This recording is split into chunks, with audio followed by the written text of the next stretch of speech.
Assalamualaikum warahmatullahi wabarakatuh. Perkenalkan nama saya Dia Puspita Amri dengan NIM 230403015 dari kelas MBS 5A. Pada kesempatan kali ini saya akan membuat video berisi rangkuman materi dari mata kuliah manajemen transportasi dan logistik. Adapun hal-hal yang akan kita bahas itu yang pertama mengenai manajemen rantai pasok, kemudian logistik digital dan teknologi, manajemen transportasi perkotaan, serta logistik e-commerce dan last mile delivery. Untuk yang pertama mengenai manajemen rantai pasok. Manajemen rantai pasok adalah pengelolaan aliran barang dari pemasok sampai ke konsumen, di mana tujuannya menciptakan proses bisnis yang efisien untuk meningkatkan kinerja perusahaan. Kemudian ada 3 pihak utama. Yang pertama itu supplier yang menyediakan bahan baku, kemudian yang kedua ada distributor yang menyalurkan produk ke toko-toko. Kemudian yang ketiga ada konsumen sebagai pengguna akhir. Ketiganya ini saling bergantung satu sama lain, di mana bertujuan untuk memastikan produk tersedia di pasar.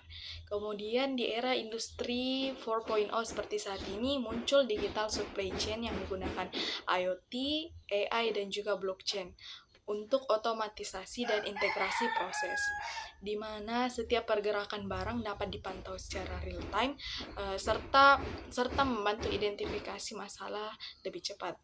Adapun contohnya itu yang pertama pengadaan barang secara online, kemudian yang kedua robot di gudang, kemudian pelacakan barang dengan IoT, kemudian penggunaan AI untuk prediksi permintaan.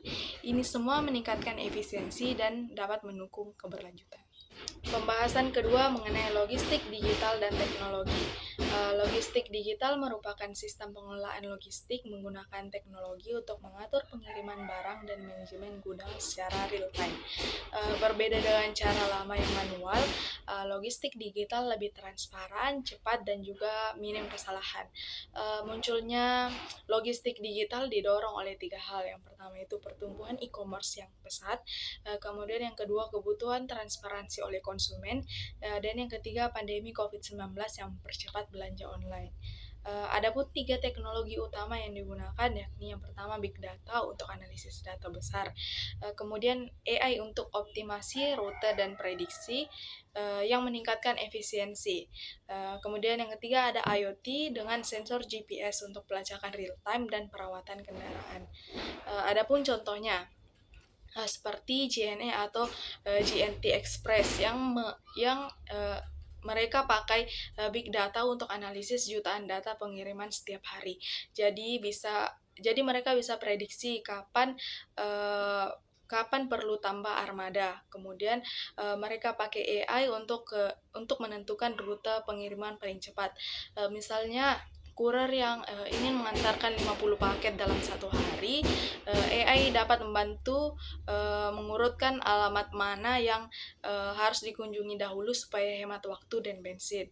Kemudian pakai IoT dengan GPS, di mana di setiap motor atau mobil kurir jadi perusahaan dan kita sebagai konsumen bisa lacak posisi paket secara real time lewat aplikasi. Adapun 2 inovasi penting. Yang pertama itu real time tracking untuk pemantauan barang secara instan yang meningkatkan kepuasan pelanggan. Kemudian ada smart warehouse dengan robotika sistem manajemen yang meningkatkan akurasi inventory, serta mempercepat proses. Contohnya itu untuk real time tracking, saat kita belanja di Shopee atau Tokopedia, kita bisa lihat di aplikasi paket sedang dalam perjalanan atau kurir sudah sampai di depan rumah. Ini semua karena ada GPS di kendaraan kurir yang terintegrasi dengan sistem.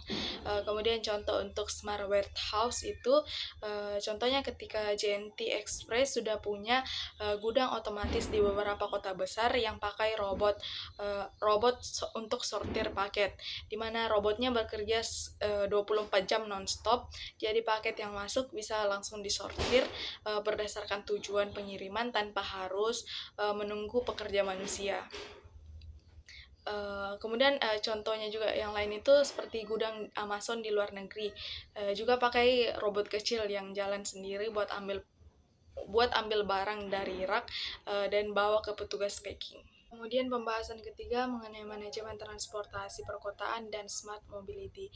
Manajemen transportasi perkotaan merupakan cara mengatur dan mengelola sistem transportasi di kota agar pergerakan orang dan barang bisa berjalan secara lancar, efisien, dan nyaman. Ini mencakup perencanaan rute, pengaturan lalu lintas, penyediaan transportasi umum, sampai pengelolaan infrastruktur jalan. Di mana tujuannya adalah mengurangi kemacetan, menekan biaya transportasi, dan meningkatkan kualitas hidup masyarakat kota. Adapun tantangan transportasi perkotaan, di mana kota-kota besar menghadapi kemacetan serius akibat urbanisasi dan pertumbuhan kendaraan. Kemacetan menyebabkan kerugian ekonomi bahkan bernilai triliunan rupiah per tahun dan meningkatkan polusi udara. Adapun penyebabnya yakni yang pertama jumlah kendaraan meningkat tapi infrastruktur jalan terbatas. Kemudian perencanaan kota kurang baik dan transportasi publik belum memadai sehingga masyarakat masih pilih naik kendaraan pribadi. Solusi yang dapat diterapkan yaitu smart mobility dengan teknologi untuk optimasi lalu lintas, di mana ada intelligence traffic light yang menyesuaikan durasi lampu berdasarkan kepadatan. Kemudian aplikasi navigasi dengan data real time, serta transportasi publik dengan tiket digital dan jadwal real time. Bahkan ada mobility as a service yang integrasinya semua moda transportasi dalam satu aplikasi. Kemudian smart mobility bagian dari smart city yang ditingkatkan kualitas hidup masyarakat. Kota maju seperti Singapura sudah pakai electronic road pricing untuk kendalikan kecepatan lalu lintas. Ada juga kendaraan sharing yang ramah lingkungan. Adapun contoh penerapan manajemen transportasi perkotaan itu salah satu contohnya itu di kota Surabaya, di mana Intelligence Traffic Management System Surabaya punya Traffic Management Center yang memantau kondisi lalu lintas kota secara real time pakai CCTV dan juga sensor. Kalau ada kemacetan atau kecelakaan, petugas bisa langsung lihat dan atur traffic light untuk alihkan kendaraan ke jalur lain. Mereka juga pakai aplikasi yang kasih info kemacetan ke masyarakat. Kemudian contoh lainnya itu seperti di Seoul, Korea Selatan, bus rapid transit dan sistem informasi real time. Seoul punya sistem BRT dengan jalur khusus bus yang terpisah dari kendaraan lain. Kemudian di setiap halte ada layar digital yang menampilkan jadwal bus secara real time. Misalnya bus nomor 402 akan tiba dalam 3 menit.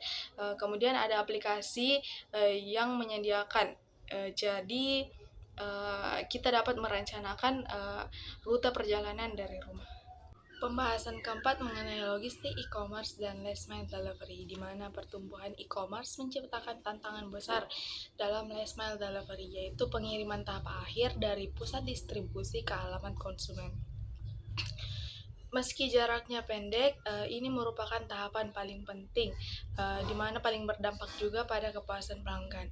Adapun tantangannya itu, yang pertama volume pengiriman meningkat drastis dengan tuntutan same day delivery. Kemudian ada kemacetan lalu lintas yang memperlambat pengiriman. Adapun alamat yang tidak lengkap atau tidak akurat serta biaya operasional yang tinggi terutama pada area terpencil.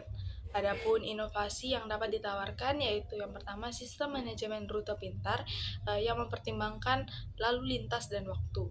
Kemudian yang kedua loker pintar di lokasi strategis supaya konsumen bisa ambil paket kapan saja. Kemudian yang ketiga otomatisasi gudang dan uji coba drone atau robot untuk pengiriman jarak pendek.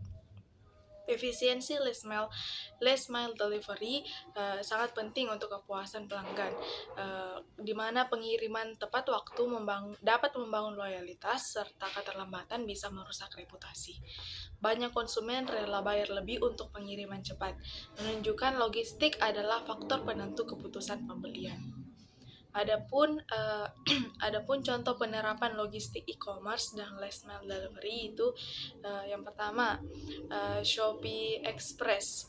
Shopee Express punya layanan same day delivery, di mana kota-kota besar seperti Jakarta, Surabaya, dan juga Bandung, ketika kita pesan sebelum jam 12 siang, barang bisa sampai di hari yang sama. Eh, Mereka pakai sistem manajemen rute pintar yang dapat mengelompokkan pesanan berdasarkan area. Jadi satu kurir bisa antar banyak paket dalam satu rute yang efisien. Ini merupakan contoh nyata optimasi last mile delivery. Kemudian contoh yang kedua yakni JNE. JNE punya JNE point yang tersebar di minimarket, di sekitar minimarket, kampus, dan juga apartemen. Kalau kita tidak ada di rumah saat paket datang, kurir bisa titip di JNE Point terdekat, sehingga kita tinggal ambil paket pakai kode yang dikirim via SMS, bisa kapan saja dalam 3-5 hari. Ini mengurangi masalah gagal kirim yang bikin kurir harus balik lagi. Demikian penyampaian ringkasan materi berdasarkan pemahaman saya pada mata kuliah manajemen transportasi dan logistik. Apabila ada kekeliruan kata, mohon dimaafkan. Saya akhiri dengan wabillahi taufiq wal hidayah. Wassalamualaikum warahmatullahi wabarakatuh.